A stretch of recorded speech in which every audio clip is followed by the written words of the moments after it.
ছাত্র জনতার অভ্যুত্থানের মাস জুলাইয়ে $477 কোটি পণ্য রফতানি করেছে বাংলাদেশ। রফতানি উন্নয়ন ব্যুরো ইপিবির হিসাবে এক বছর আগের তুলনায় যা বেড়েছে প্রায় 25%। এমন উচ্চ প্রবৃদ্ধির রপ্তানি আয়ে সবচেয়ে বড় অবদান তৈরি পোশাক শিল্পের। গত মাসে এ খাতের উদ্যোক্তারা রপ্তানি করেছেন $396 কোটি $27 লাখ পণ্য, 24.5% বেশি বেড়েছে বছর ব্যবধানে।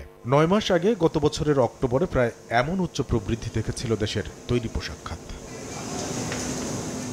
মার্কিন শুল্ক স্থিরতার মধ্যেই পোশাক শিল্পের এমন অর্জনের পেছনে সবুজ বিনিয়োগ আর ক্রেতার রুচিকে মাথায় রেখে উৎপাদন প্রক্রিয়াকে তাৎক্ষণিক ঢেলে সাজানোর সক্ষমতাকে বড় করে দেখছেন উদ্যোক্তারা। বাংলাদেশে highest number of compliant and green factories, আমরা অনেক ইনভেস্টমেন্ট করছি অন R&D, আমরা অনেক ইনভেস্টমেন্ট করছি অন ভ্যালু অ্যাডেড প্রোডাক্ট, আমরা আসলে চেঞ্জ আনার চেষ্টা করছি।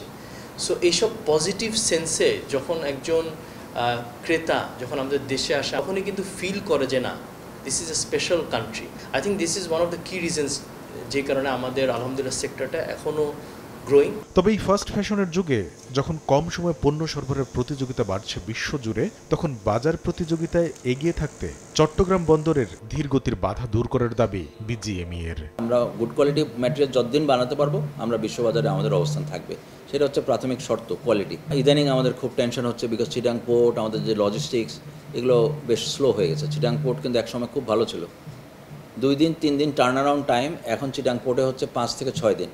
তো 5 থেকে 6 দিন টার্ন অ্যারাউন্ড টাইম, এটা অত্যন্ত ডেঞ্জারাস। লিড টাইম থেকে আমি 3-4 দিন আমরা চিটাং পোর্টে হারাচ্ছি।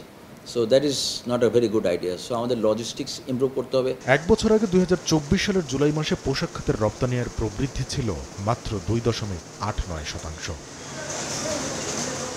কামরুল হাসান সবুজ, সময় সংবাদ, ঢাকা।